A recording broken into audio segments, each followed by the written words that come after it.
자, 22번, 26번 질문이고요. 가글은 찬 기파랑가라는 향가입니다. 그리고 나글은 용추 유영가라는 가사 작품이고요. 그리고 다는 묵제기라는 수필입니다. 자, 먼저 보기부터 살펴볼게요. 항상 문학은 보기부터 보고 보기에 입각해서 지문을 독해하셔야 됩니다. 자, 23번 보기 보면 가의 내용이 나와 있는데요. 찬 기파랑가의 다른 해독본과 달리 양주동의 해독본은 이 작품의 대화적 구성을 가졌으며, 줄칠까요? 대화적 구성. 의미상 4구, 4구, 2구로 분열되는 일반 19제 향가와 다르게 3구, 5구, 2구로 분열된다고 봅니다. 많은 이들에게 삶의 지표가 되었던 기파랑을 추모하는 이 작품이, 자, 추모가 주제입니다. 기파랑의 죽음을 생각하며 화자가 달에게 던지는 물음, 냇가를 바라보며 건네는 달의 대답, 기파랑에 대한 화자의 찬양 순으로 구성되어 있다는 것이죠. 이 부분이 뭐냐 그러면 이제 대화체로 구성되어 있다고 보는 거죠. 자, 그 다음 26번 질문 볼까요? 보기. 자, 4대부의 문학작품에는 대개 현실에 대한 인식과 대응 방식, 보통 문학작품에서는 항상 시험에 나오는 게 현실에 대한 인식과 대응 방식이 나와 있는데요. 대부분 현실에 대한 인식은 크게 두 가지가 있습니다. 긍정적인 것과 부정적인 것. 현실을 좋게 바라보면 우리가 대부분 알고 있는 4대부들의 강호한정가가 가장 대표적인 작품이에요. 현실이 긍정적이니까 즐겁게 놀고 있는 거죠. 그리고 좀 부정적인으로 인식되는 게 뭐냐면 두 가지 형태로 대응 방식이 나오는데, 하나는 뭐냐 그러면 긍정적인 대응 방식, 부정적 상황에서 극복 의지가 드러난 겁니다. 그 다음에 두 번째는 뭐냐면 부정적인 대응 방식인데 체념을 하는 거예요. 현대시를 예를 들게 되면 이육사님의 또는 윤동주님의 저항시를 보게 되면 현실이 일제강점기란 저항적 상황에서 극복하려고 애를 쓰잖아요. 그런 형태가 되겠고, 이 상황에 빼앗긴 들에서도 봄은 오는가라는 작품을 보게 되면 부정적 현실을 계속 좌절하고 맙니다. 예, 그런 게 이제 마이너스 가는 형태가 됩니다. 자, 나의 화자가 혼탁한 현실, 그러니까 혼탁한 현실이니까 마이너스가 되겠죠. 거리를 두고 자연 속에서 한가히 살아가고자 함에 반해, 요걸 이렇게 봐도 되고요. 한가한 자연 속에 살고 있는 현실을 긍정할 수도 있어요. 됐죠? 예. 그 다음에 다의 글쓴이는 어지러운 현실, 역시 현실의 인식이 부정적이고요. 적절히 대응해야 한다고 생각합니다. 이거는 긍정적으로 저항해야 된다. 이런 의미로 보는 게 좋을 것 같습니다. 자, 이렇게 살펴보고 질문 내용을 보겠습니다. 먼저 찬 기파랑가입니다. 각을. 열침에 무슨 말입니까? 열어젖히며 나타난 달이, 구름을 열어젖히며 달이 나타났겠죠. 흰 구름 쫓아 떠가는 것 아니야.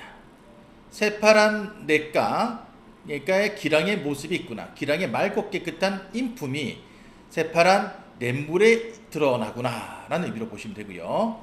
이로 날이 냇가의 조약돌 단단하잖아요.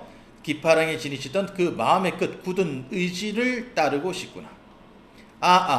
잣나무까지 높아서 높은 기파랑의 인품, 설이 시련을 모르실 화랑의 장이여란 얘기입니다. 이 네 개는 전부 다 기파랑을 가리키는 말로 보시면 됩니다. 자, 그 다음 나글. 수간모, 작은 초가집이에요. 소박함이 나타나 있고요. 운수, 운수는 구름과 물이니까 자연이죠. 자연 사이에 얽어매고, 서쪽 창문 비게 앉아 두 눈으로 둘러보니 멀고 가까운 푸른 산은 푸른 병풍 되어 있고, 높고 낮은 돌벽은 그림 속에 거시르다. 경치가 매우 아름답습니다. 아침비 갓 깨어 아지랑이 비껴날고 지는 해 산에 걸려 붉은 빛이 비칠 적에 온갖 자태 아름다운 모습을 거두어 어디에 두겠는가. 마음도 번잡할샤. 이걸 통해서 현실의 인식이 부정적임을 알 수 있고요. 어느 경치에 버려두겠는가. 사계절의 아름다운 경치가 다 제각각 재촉하네. 곡풍 골짜기에 부는 바람이 산들산들 춘광 봄빛을 붙여내니 지저귀는 산새는 노래하는 소리거늘 아름다운 숲속 꽃은 웃음을 머금었다. 이곳에 앉아보고 저곳에 둘러보니, 이때 이곳과 저곳은 전부 다 자연을 가리키는 말이고요. 골짜기의 청양 맑은 향기에 지팡이 집신에 베었으라. 이 부분은 뭡니까? 자연의 맑은 향기가 내 몸에 스며있다는 얘기니까 무라일체의 사상이 드러난다고 보시면 됩니다. 여기까지 읽어보셔도 굉장히 감각적인 작품이라 알 수 있어요. 시각, 국악, 청각이 막 나옵니다. 청류 맑은 물결에 목욕하고 죽장 대나무 지팡이를 빗기 들어 푸른 넝쿨 더위 잡고 높은 봉우리에 올라가니 옛날 불던 바람이 무에만 혼자 불까. 요 구조 줄 쳐보시고요. 오른쪽 해석 나와 있어요. 보시게 되면 공자의 제자 증점이 기수에서 목욕하고 무에서 바람 쐬는 후 읊조리며 돌아오고 싶다고 한 것을 일으키는 표현입니다. 그러니까 자연을 벗삼아 논다 뭐 이렇게 보시면 될 것 같아요. 맑은 바람 실컷 쐰 후에 어른아이 대여섯과 읊조리며 돌아오니 옛사람 기상에 미칠까 못 미칠까 만고 역사를 생각하니 말이죠. 생각하니 어제인 듯 하다마는 맑디 맑은 풍채를 꿈에나 다시 볼까. 옛사람 못 보거든 이제 사람 어이 얇고 이 몸이 늦게 태어났으니 아픈 마음도 쓸데없다. 산새 산꽃을 내 벗을 삼아두고 이양곳 풍광에 생긴 대로 노는 몸이 공명을 사념하며 빈천을 설할까. 공명과 빈천은 세속적인 마음이 됩니다. 세속적인 것에 서로하지 않겠다. 단사표음은 가난입니다. 가난. 표주막 하나로 누추한 거리 돌아다니는 가난. 내 분수로 편이 아니. 그러니까 가난을 수용하는 거예요. 1월도 자연도 한가하구나.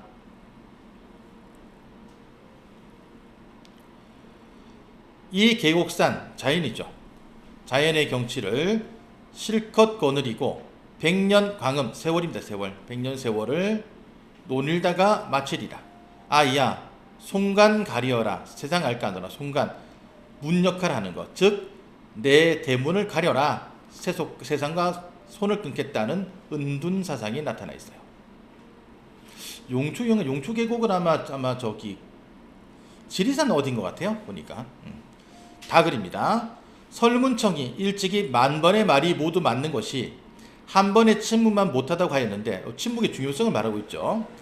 나는 이 말이 의아했다. 대개 사람의 말과 침묵이란 말해야 할 때는 말하고 침묵해야 할 때는 침묵해야 비로소 법도에 맞거니와 침묵할 때에 말하고 말해야 할 때 침묵하는 것은 불가하기 때문이다. 말을 해야 하는지와 해서는 안 되는지의 여부를 도외시한 채 침묵으로만 일관한다면 불과의 절멸에 가깝지 않은가. 너무 침묵만 해서도 안 된다는 얘기입니다. 저 소리도 없고 냄새도 없는 것은 하늘이지만 우리의 소리는 그윽하고 말 없는 중에서 일어나지 않음이 없으니 또한 침묵으로만 일관하는 것은 아니다. 무릇 하늘과 덕이 합치하고 이치가 같은 사람은 성인뿐이다. 그래서 주자의시 가문에 하늘이 그윽하고 말이 없으니 공자께서 말을 안 하려 하셨네 라고 하였으니 이를 보면 성인은 말하고 침묵하는데 때가 있음을 또한 알 수 있다. 솔직가요? 성인은 말하고 침묵하는데 다 때가 있으면 알 수 있다.